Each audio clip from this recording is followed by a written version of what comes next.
नमस्कार, सबा शाहिद शेख के साथ कैपिटल टीवी देख रहे हैं आप। आज बात उन 4 नेता, अपराधी, आतंकी और जिहादी के बारे में जो आज चक्रव्यूह के चक्र में फंसा है। उनके कारनामों को एक्सपोज करूंगी, पूरी डिटेल में इनका कच्चा चिट्ठा खोलूंगी।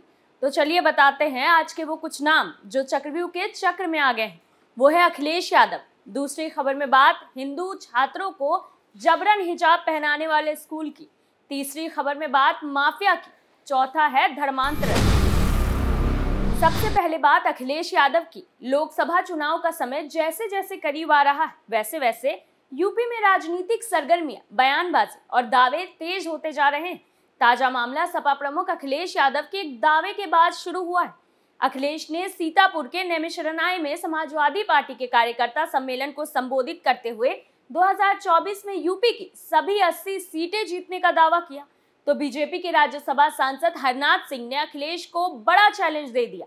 हरनाथ सिंह ने कहा, 80 सीटों की बात छोड़िए, वाराणसी की सीट अगर जीत के दिखा देंगे तो इस्तीफा दे दूंगा, राजनीति से संन्यास ले लूंगा।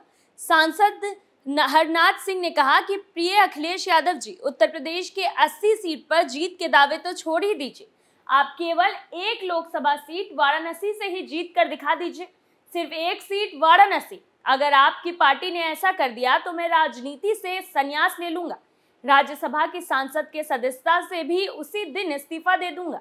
हरनाथ ने यूपी की सभी 80 सीटें जीतने के अखिलेश के दावे को उनका बड़बोलापन करार दिया है। यही नहीं, 2024 के चुनाव के बाद समाजवादी पार्टी के खत्म हो जाने का दावा भी किया। कहा, आपके पाले पोसे शातिर अपराधी और माफियाओं को तो सीएम योगी ने ठिकाने लगा दिया है। 2024 के बाद आपकी पार्टी भी ठिकाने लग जाएगी।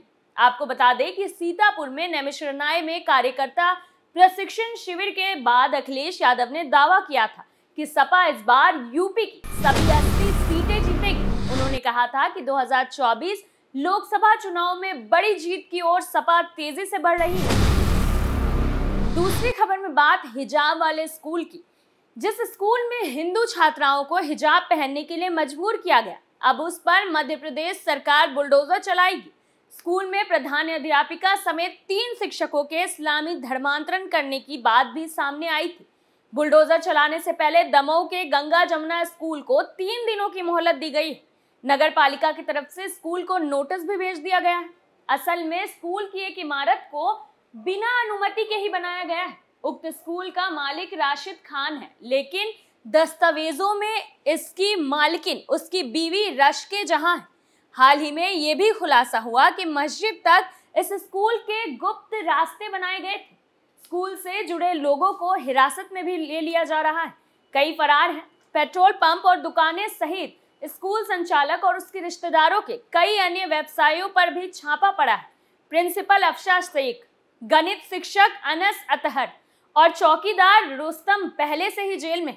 3 दिन के अंदर अगर गंगा जमुना स्कूल के नोटिस का संतोषजनक जवाब नहीं दिया गया तो बुलडोजर चलाकर इमारत को ध्वस्त कर दिया जाएगा। वहीं राज्य के गृह मंत्री नरोत्तम मिश्रा ने आश्वासन दिया है कि जांच सही दिशा में जा रही है और प्याज के छिलके की तरह परतें उघड़ रही है।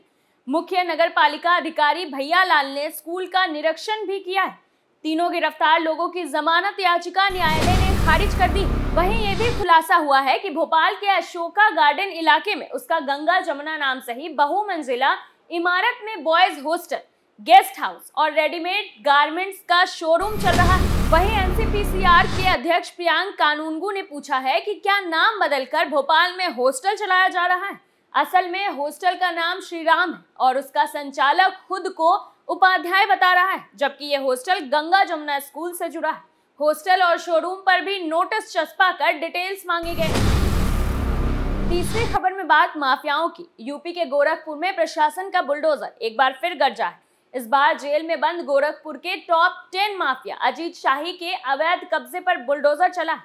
अजीत शाही के खिलाफ गैंगस्टर, हत्या, हत्या के प्रयास और रंगदारी समेत अन्य धाराओं में 3 दर्जन से अधिक मुकदमे दर्ज। नगर निगम की 25 डेसिमल जमीन पर अपनी मां और पत्नी का गलत तरीके से नाम चढ़वाकर पिछले 15 सालों काबिज था, जिसके बाद पुलिस की कार्रवाई की गई। पुलिस ने जब जेल में बंद अजीत शाही की बेनामी संपत्तियों को खंगालना शुरू किया तो उसके बाद नाम से निगम की जमीन पर काबिज होने की जानकारी पुलिस को हुई। पुलिस के आला अधिकारियों ने जिला अधिकारी को इसकी जानकारी दी। इसके बाद जिला अधिकारी के आदेश पर जमीन पर अवैध निर्माण कर चलाए जा रहे मैरिज हॉल को जमींदोज कर दिया गया।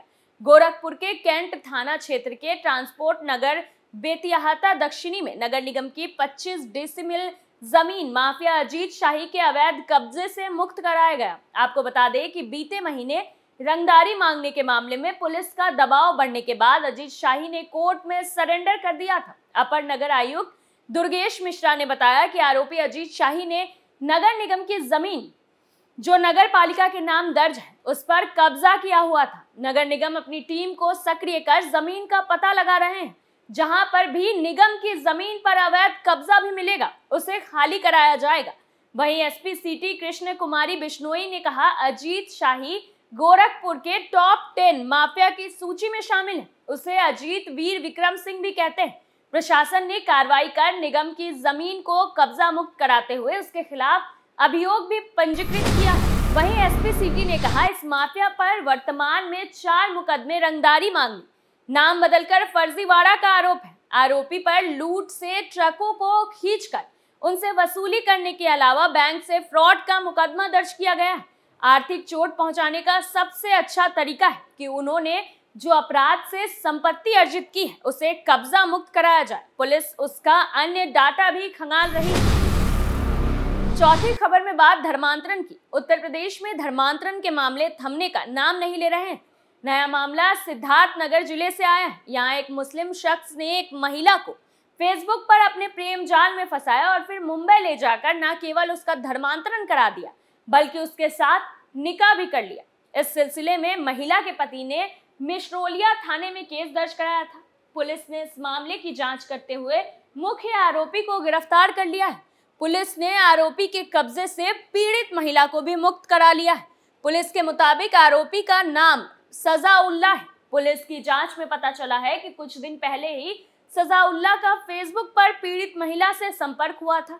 इसके बाद फेसबुक मैसेंजर पर दोनों चैट करने लगे। इसी दौरान दोनों में प्यार हो गया और महिला अपने घर से 55,000 रुपए नगद और कुछ सोने चांदी के जेवर लेकर आरोपी के साथ फरार हो गई। आरोपी के चंगुल से छूटने के बाद पीड़िता ने पुलिस को बताया कि आरोपी उसे बहला फुसलाकर पहले नासिक ले गया, जहां उसका धर्मांतरण कराने के बाद निकाह किया और फिर उसे लेकर मुंबई चला गया, जहां से पुलिस ने अब उसे मुक्त कराया है। महिला के पति शैलेश कुमार ने बताया कि पत्नी के गायब होने के बाद उसने हर संभावित स्थान पर पहले तो उसकी तलाश कराई, बावजूद इसके उसकी कोई खबर नहीं मिली तो उसने मुख्य आरोपी समेत 5 लोगों के खिलाफ मिश्रोलिया थाने में धर्मांतरण, SC/ST एक्ट और अपहरण समेत अन्य धाराओं में केस दर्ज कराया। इसके बाद हरकत में आई पुलिस ने घेराबंदी करते हुए आरोपी को धर दबोचा है। अपर पुलिस अधीक्षक सिद्धार्थ ने बताया कि मुख्य आरोपी को गिरफ्तार कर उसके कब्जे से महिला को मुक्त करा लिया गया है। इस मामले में अभी 4 आरोपी फरार हैं, उनकी तलाश कराई जा रही है। शैलेश के मुताबिक वो अपनी पत्नी की तलाश कर रहे थे कि उनके रिश्तेदार ने अहम जानकारी दी। बताया कि उनकी पत्नी सिसवन गांव के शख्स सजाउल्लाह के संपर्क में थी। इसके बाद वो सिसवन भी गए लेकिन कोई खबर नहीं मिली। इसी बीच उन्हें मुंबई में रहने वाले रिश्तेदार ने फोन कर बताया कि उनकी पत्नी घबराई हुई है। उसने फोन पर बताया कि वो आरोपी के साथ नासिक में है। इसके बाद पीड़ित परिवार ने मुंबई जाकर बड़ी मुश्किल और पुलिस की मदद से महिला को आरोपी के चंगुल से मुक्त कराया।